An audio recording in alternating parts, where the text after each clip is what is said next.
Welcome to Scoop World Order bye-week edition. It feels really good still. Notre Dame, the win. What a game. What a fantastic win for Ryan Day and the program, for the players. Don't think there could be any better timing for a bye week. Really excited for these kids to get a little bit of rest, get some rest today. Probably didn't get home till 3 or 4 at night. So I'm really excited to this. We're going to break down some tape, some more reaction, but just so thrilled for the program, thrilled for the kids, thrilled for Ryan Day. To shut up Blue Holtz. So it was really cool seeing their reaction and their joy, and frankly, all of our joy. So appreciate all of you guys tuning in as always. Thank you so much. If you enjoyed this content, please leave us a like, click subscribe, and also please click that little bell. It'll give you an alert when we go live. Again, we love doing these live shows. We appreciate all your questions. Super chats get automatically answered. So if you have a question for us, please let us know. And also, if you guys aren't members of BuckeyesGroup.com, it is time to join because we're about to go on a fantastic run through this season. Feeling like a team of destiny a little bit. You know, you go get that bush push type of game. I mean, this team's flying high, and I'm really excited to see what else they can do. Gonna bring in my good friend Nevada Buck. Nevada, how are you today? I'm doing great, man. I've been doing shots since last night, so I'm trying to catch up on the podcasting thing to your early celebration from last evening, and I'm excited, man. I'm excited. I'm ready to go. Man, I was just so happy for everybody involved, like the program. Honestly, like, I'll just be real. I was happy for us, you know, because we've been on message boards. You know, that's a 1-foot game. We lose that game, the whole mentality of Ohio and Columbus is completely different. The message boards get toxic, you know. But man, we winning it, amazing. So very, very happy and thrilled about that. Nevada, now that we've had some time to digest it, 20 hours out or so, what are your big takeaways? I mean, I'm sure you rewatched the game. I rewatched the game. You know, again, I think that the defense was just absolutely fantastic. Virtuoso performance by Jim Knowles. But then the offense coming down the field, ice in his veins from Kyle McCord. Just a fantastic effort. But how are you feeling a day after this game? Well, you know, it's funny because I watched the game a couple of times. You know, spent some time this morning watching it, and you know, the one thing, I mean, look, the defense held Notre Dame. He was coming in averaging 46 points a game, number 4 in the country in scoring, and held them to 14 points, and that's never not going to be terrific performance. But you know, when you look at where the tackles were coming from, Lathan Ransom and Josh Proctor. And when your safeties are making the tackles, then to me it's a warning sign. It's a warning sign. It's a warning light that's flashing yellow that I think that we're going to have to address. And look, nobody has been a more stalwart defender of the entire defensive line in general and the defensive ends in particular than I and F. Steele and Tommy. But frankly, you know, those guys weren't great. I mean, I thought Tyleek was the best of all those guys, but Mike, JT. I mean, Jack and JT, I believe they played every single snap, which I don't think I've ever seen that before. No. No. I'm like never, ever, ever. And they didn't do much. You know, like, you forget the sacks. I know the sacks are an easy one to look at, but, like, man, I was looking for pressures. I was looking for, tackles. I was looking for, stout run defense, and we just weren't there. So, the good, I guess it's one way to look at it. Good news or bad news. The good news is we gave up 14 points. The bad news is I don't think those guys played very well. But then the good news is, well, what happens if they do play well? How many points are we going to give up? So, I think that we've got, it depends on whether you're taking an optimistic view or a negative view. But I think a sober view is defensively, we're so much more sound than we were last year. We're really limiting the big plays, which really were the bugaboo of last year. But we've got some guys that we need to get more production out of. And would it help by bringing in Caden Curry and Kenyatta Jackson, some of the guys that have some juice, and bringing them in and giving them some reps and let those guys take some rest? Maybe that's the answer. I'm not sure what else you can do at this point because, like I said, you're not getting the kind of production you want out of that. Although the unit is playing really, really well and doing a lot of really good things. So that's that. Offensively, our offensive line, overall is a win from my standpoint. It's just it's not there from a running standpoint, but it's exceptional from a pass protection standpoint. So, and given the fact that we like to pass a little bit more than we like to run, and it definitely gets a winning grade for me. But that's a work in progress as well. I thought play calling for Ryan, I just thought he really struggled last night, and that happens. Sometimes I know there was a lot of excitement. I know he was really amped up, and in my opinion, I think he was probably a little too amped up and probably too, you know, bound and determined to show our toughness or whatever it was that we were going to do. But at the end of the day, man, for love of 1 foot, for love of 1 yard, for love of one score, the whole narrative changes, and I'll take it, man, because we've been on the wrong side of this before too. We've been on one Oh for love of God.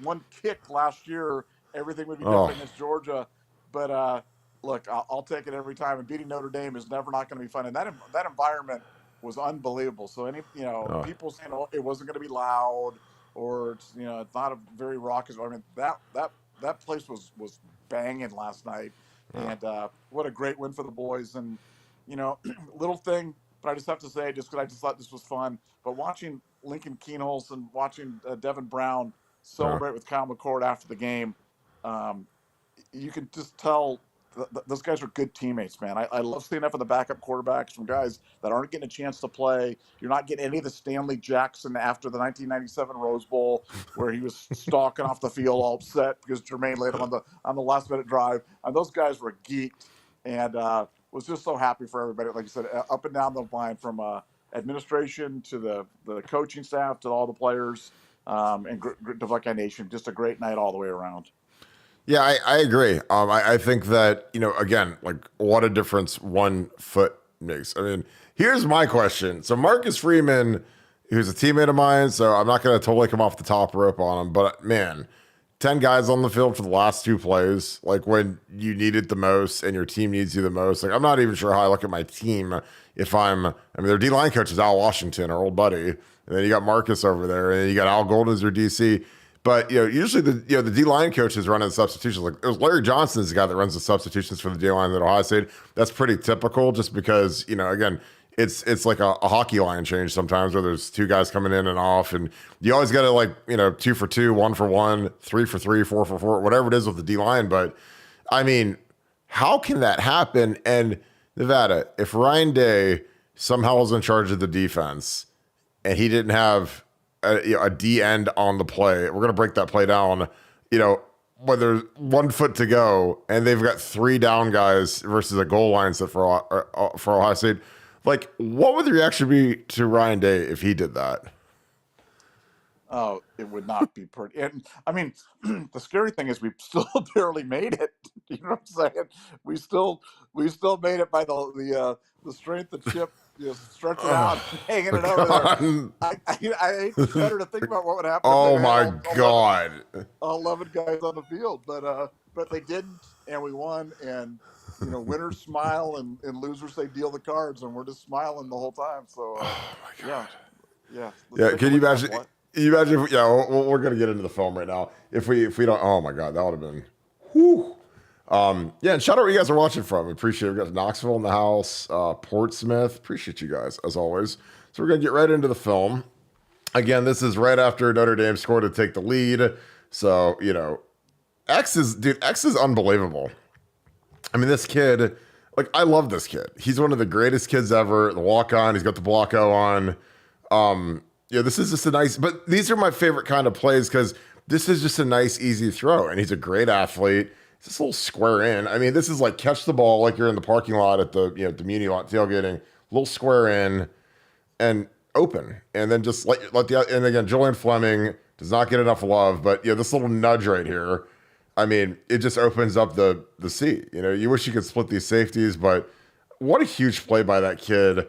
Talk a little bit about what X does. And 2 years in a row against Notre Dame, huge plays. Obviously, the touchdown last year. This year, the long completion. But talk a little about what X brings.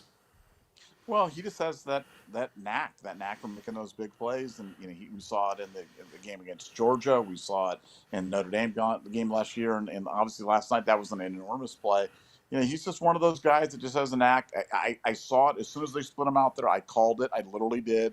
I called. I said, "Oh, they're going to X." And sure, I didn't think he'd be that open, but he was, and he made the play. And those are the kind of plays. Those are winning plays. Those are the plays. The difference Yep. between winning and losing in the games.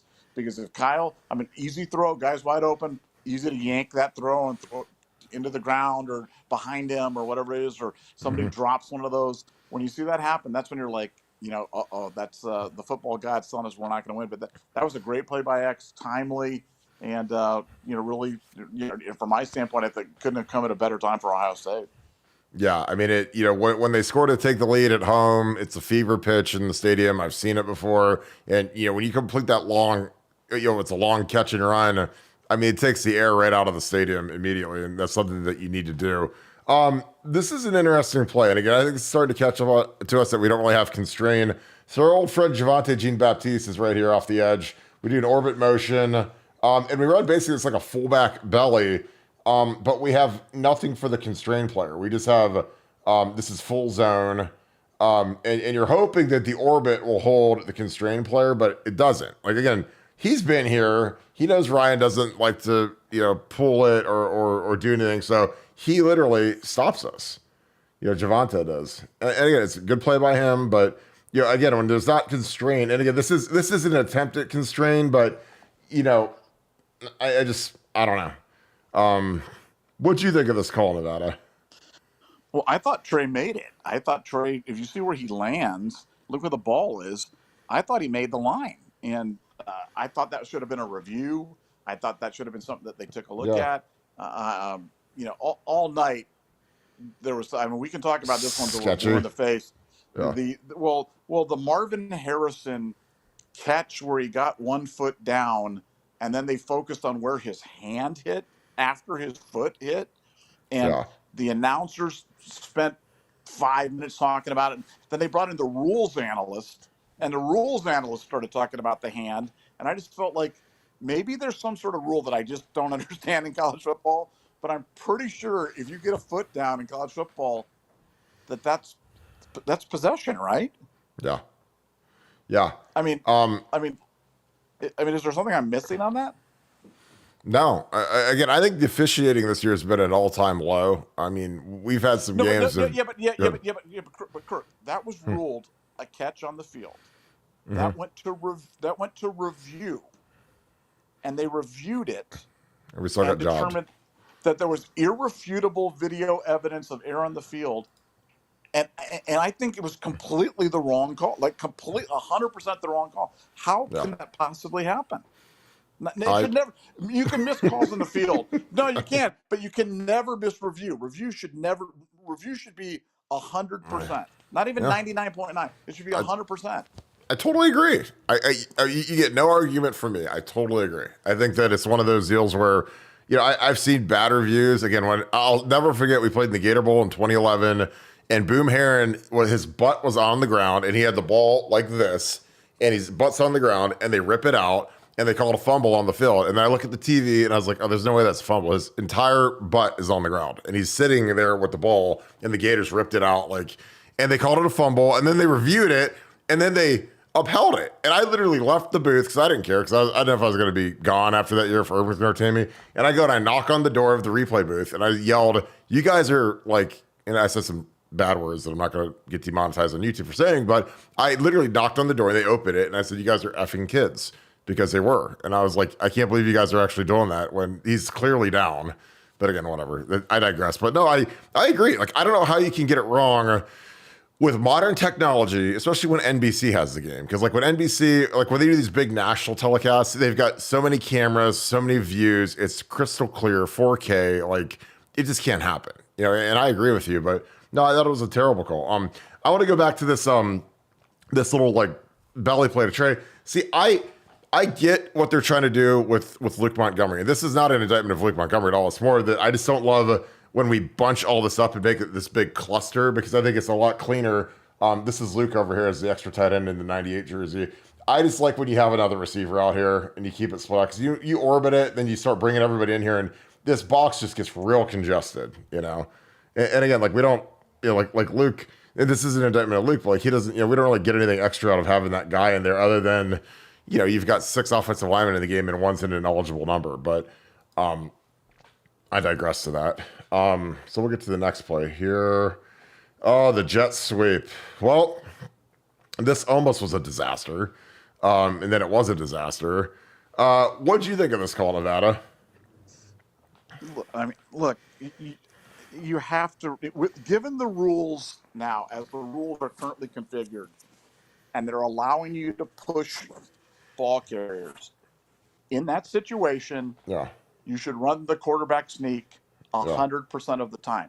You have a yeah, roster of 85 scholarship players plus walk-ons. You are yeah, not. You're telling me that you can't find one guy and that can just practice that. You mean your designated quarterback sneaker that can go out there and he'll just practice taking snaps all day and to get two other big mooses behind him that push him. The yeah. Philadelphia Eagles do this right now with Jalen Hurts and convert 100% of Oh, the time. it's 100% of the time. it's so good that they want to outlaw it. I mean, that They want to outlaw it. formation, they want to outlaw Yeah. it. It's so because it's so proficient. They can't. No one can stop it. I mean, everybody gets down in Nobody. 4 point stances, and it's like Yeah. it's a buzzsaw. Yeah. And so you see that. That's with the rules. And what do we do when we run fourth and a half a yard or 6 inches? We run a jet sweep. Hmm. To me, I will never understand that. Nobody could ever possibly explain that away to me. About it's like snapping the ball back 3 yards in the shotgun when you're trying to get 6 inches forward or something like that. Yeah, Like absolutely. like I said, you've got 100 guys on your roster. Like somebody's like gonna go, man. I'm really trying to make my spot. I'm trying to find a thing. I'm not good enough to make the too deep. I really want to. I'll be the quarterback sneak guy. Because if you execute the quarterback sneak, it doesn't matter that the defense knows they can't get enough guys there and create enough mass to stop you from pushing from behind and pushing forward for 6 inches. So what would I have done? I would have run the quarterback sneak. So, and that's not a second guess. That's not a third guess. That's not a in thing. That was what I was saying before the play, during the play, and certainly after the play. Um, I think it's just an example of Ryan sometimes wants to be a little bit more clever than he needs to be. And sometimes just taking the simple play is the right way to do it. Um, and that's what I would have done. And that's what, and I can't believe Ohio State doesn't do it. Because like you said, the formation is so effective right now. They will outlaw it. I guarantee you Oh yeah, within a year, absolutely. you will not be able to do it anymore because it's so effective. So it's Yeah. like, what we're just going to be like, oh, let's not do that because we don't want to copy the Eagles I mean, come on. Yeah. Football is the ultimate copycat league. Like there's nothing like it. I mean, when there's something working like that, I'm surprised more teams aren't doing it. But again, like Tom Brady is probably the greatest sneaker that ever lived, and he was doing it when he was like 46 years old or whatever it was his last year playing. So I can't believe we can't get caught in it. But again, this is again Carson. When you're in this situation, man, it is snap the ball and hang on to your nuts. And this is Carson. This is almost a disaster because again. You got this exchange here. You're going to make a comment. You get him timed up full speed, snap it. And I mean, Carson gets pushed back and steps on Kyle's foot. So again, we got the exchange, which is great. But I mean, if we muff this exchange on 4th and inches because, our quarterback gets his foot stepped on and he trips, I've seen that happen. I mean, again, when you're the center here and this guy's close to offsides. I mean, it's snap the ball and hang on to your nuts. I mean, you say that to Nick Mangold, it didn't matter who it was. But I mean, the thing I don't like it to the short side of the field because I love the jet sweep. I think it's great. I love it with a Mecca. I think that's great. But I mean, give me more green grass. We go to the short side of the field. And I think G. Scott has played much better this year, but I don't want him at the point of attack on this in a wing. So he's already at a deficit where he's off the ball. And then, he's got to come sideways, and he gets dented back. And again, I'm not blaming G, but I mean, it's just not effective, and again, when you have this clustered up formation or you've got, you got a Mecca kind of wing tight end. I mean, you got this, like I said, I like spreading them out. I think it's easier. I think the box is cleaner. But again, it's easy for me to sit here and second guess it. But I like doing it to the wide side of the field as well. Yeah. But Kurt, go back to the snap. Go back to where we are at the snap. Okay. Yep. Now, I coach Pee Wee football. Okay, Yep. Pee Wee football, not Ohio State level, not even high school level or junior high school, Pee Wee football. And out of that formation, go back to the formation just for a second, just to show us a little there. We have an automatic in a situation like this where the quarterback will throw it to the wide receiver at the top of the screen because you look how far the defensive back is off of him, and look how much you need. You need 6 inches, and Marvin can be running towards him as you're throwing it. So like, there's no way. You literally just stand and toss it to the wide receiver, and you make it 100% of the time. And McCord and Marvin have been playing together for years, since whatever, since 8th grade. You would think that would be like an automatic. I mean, or am I crazy?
I yeah, I apologize. I was on mute as I was breaking that down. My JT part.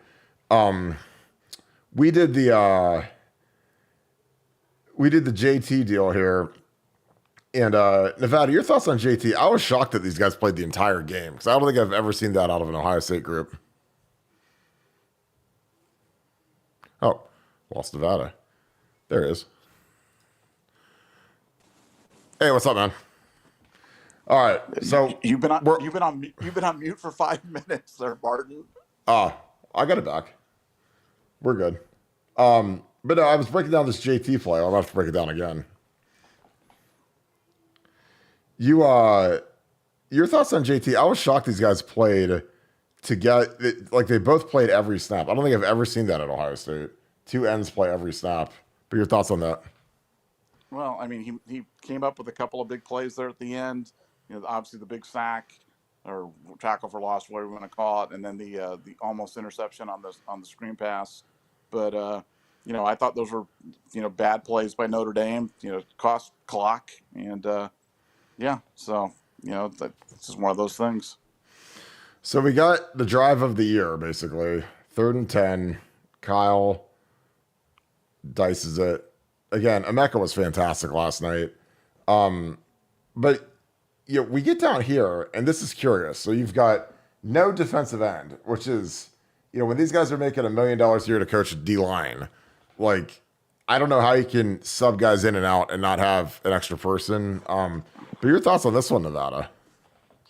Well, I mean, it's one of those interesting ones where it worked. It seemed like without a defensive line there, it should have worked more. But in football, it doesn't matter whether you're just over the line a little bit. I think running in that situation was absolutely the right decision. was calling for it from all. I just, especially when they only have 10 guys on the field. But I Oh my think, God. yeah, you got to run the ball in that situation. If you can't get a yard in that situation, then you probably don't deserve to win.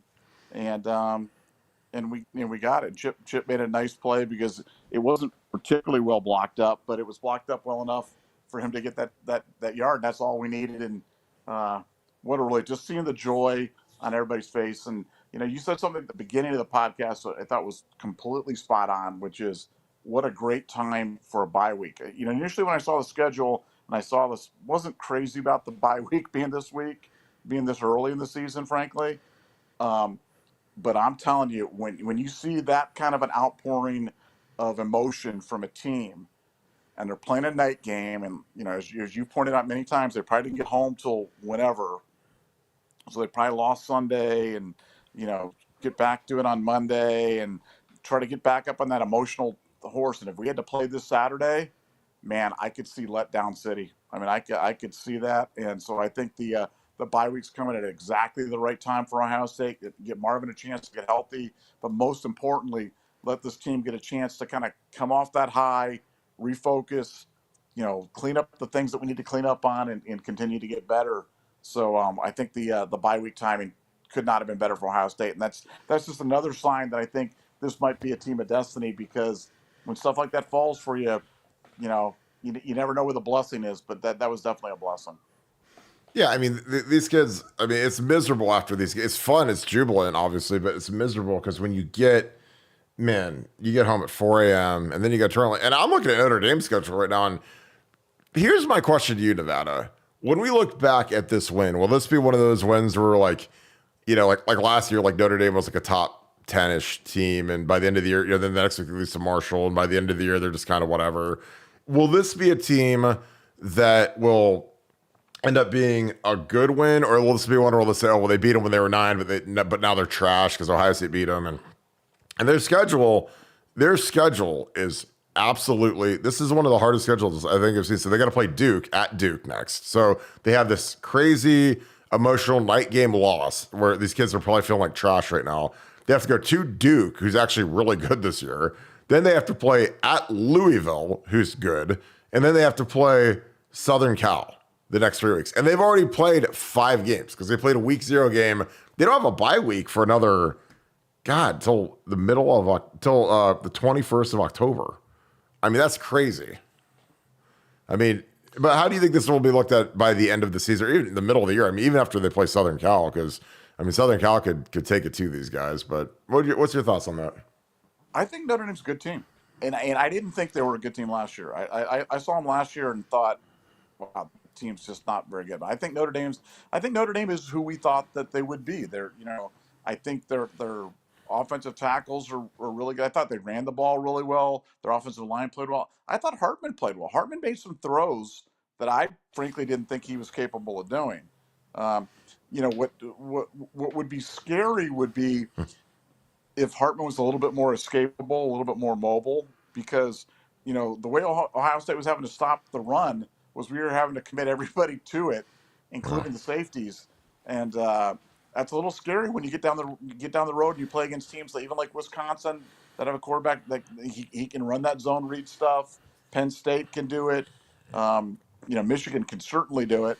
So no, I think Notre Dame's a good team. I don't think they're going to fall off the wagon like they did last year.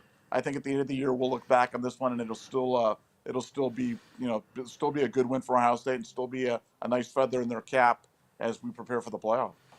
Yeah, I agree. I think with Duke, Louisville, Southern Cal, this is a real stretch for Marcus now. I mean, whoever did their schedule making didn't do him any favors going Ohio State, Duke, Louisville, because Duke, Mike Elko is a great defensive mind, and he's got those guys playing hard down there. I mean, they whooped they whooped Miami last year. Like they're, you don't normally think of Duke as anything other than a cupcake, but they're not a cupcake anymore. They're a really good team.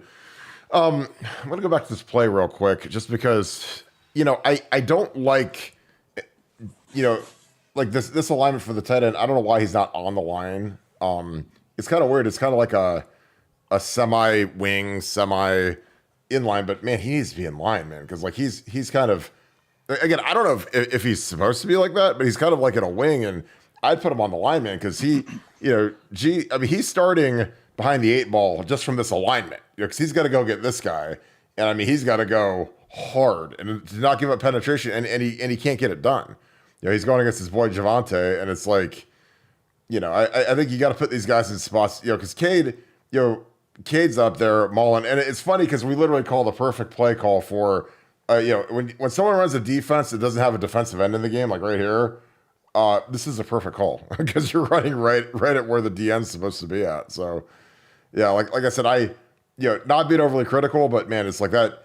I mean, it almost would be better just to split them out, like put them over here and just because this is tough. But again, this is where if we ran true read option, I mean, there'd be nobody home. I mean, because nobody's respecting our Q run right here. But again, that's just me. I know everybody, you can't run the quarterbacks ever, but it's so hard to defend in that the short red area, man. It's crazy. Well, we've got a bye week. Nevada, what ideally would Ohio State get out of this bye week? Obviously, Marvin's health is the number one thing, but where do they need to improve as we hit the stretch to get ready for Maryland in a couple weeks? Well, I just think, from a game planning standpoint, I mean, to your last point there, we have got to present the quarterback as a viable running threat on that zone read action near the goal line. We have to. We just have to. And Kyle can do it. Kyle's not unathletic. Kyle is not unwilling. Kyle can do it. He can run that stuff.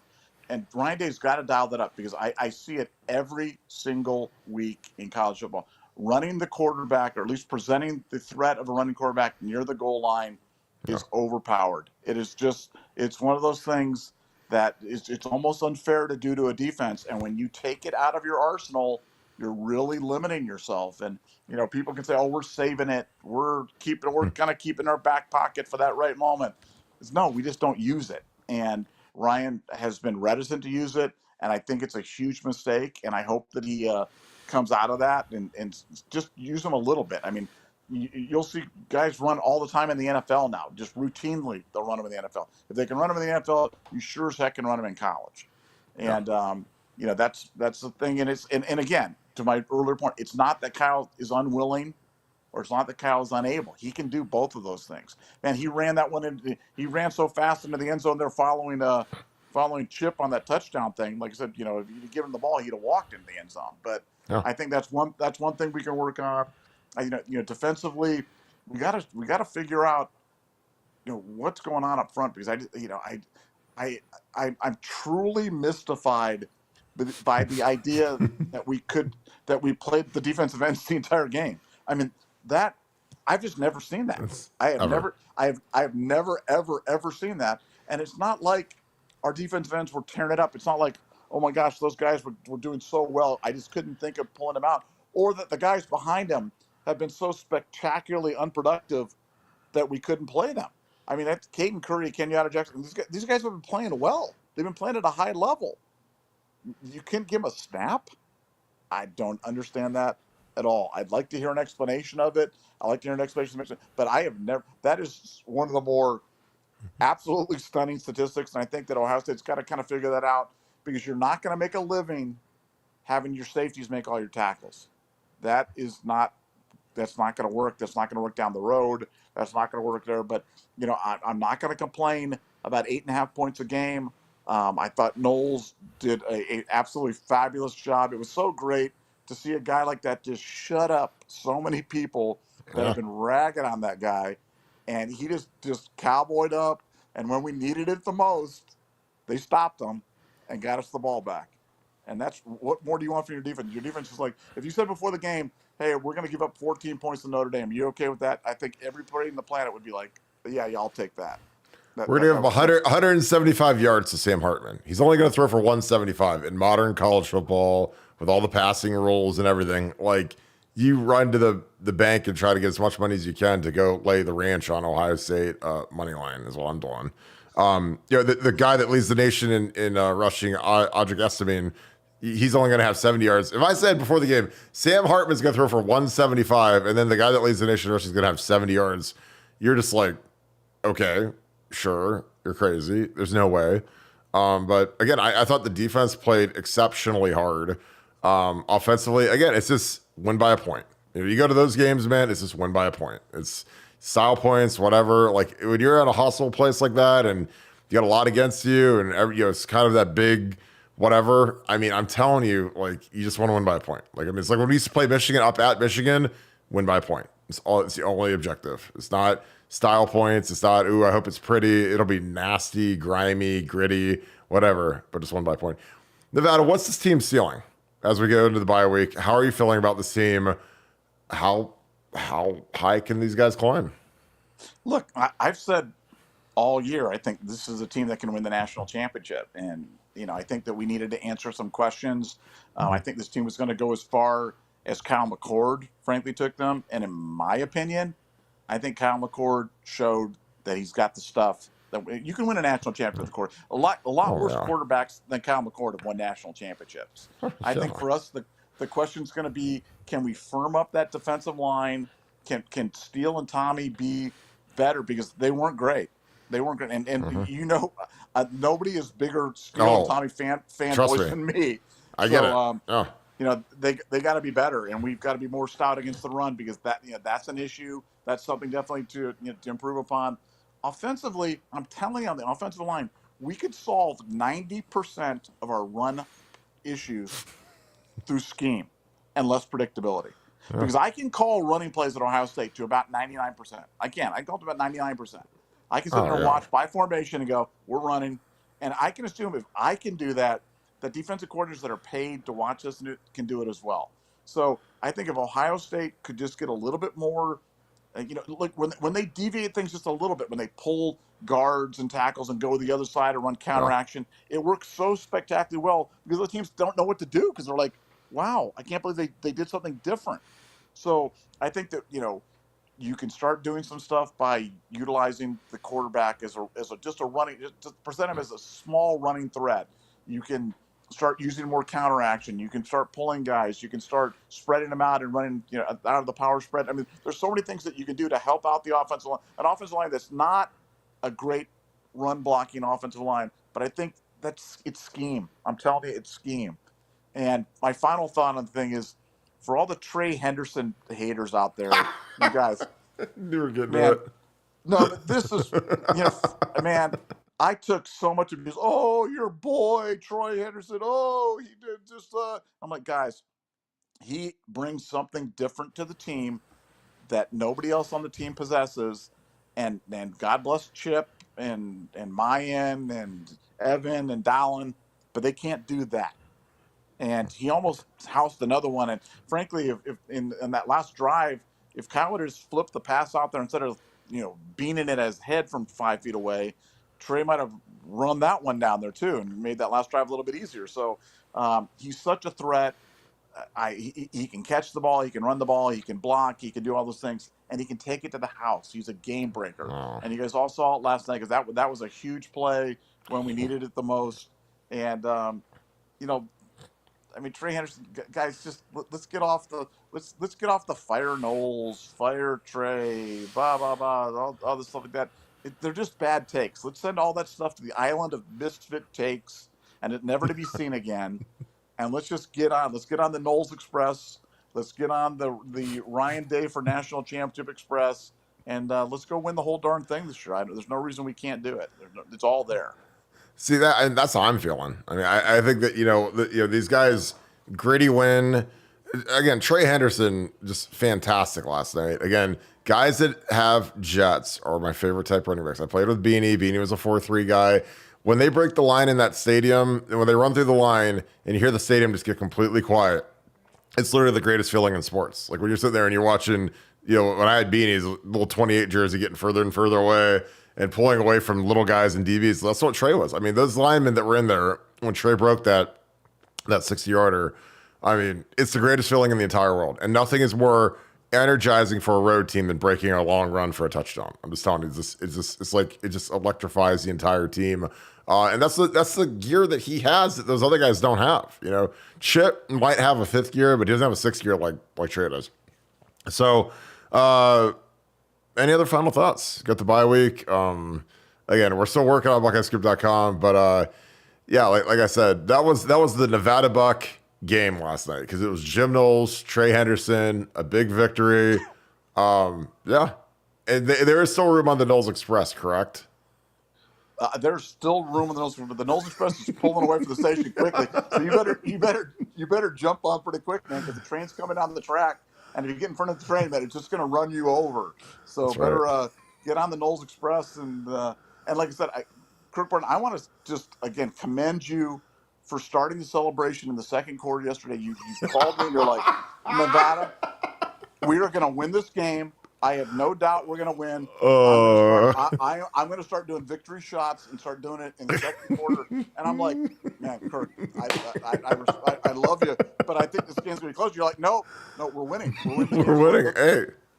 We're winning, so let's go. Hey, so I'm saying, I mean, and we did. I was right. There you go. You called the shot. I know. Shot.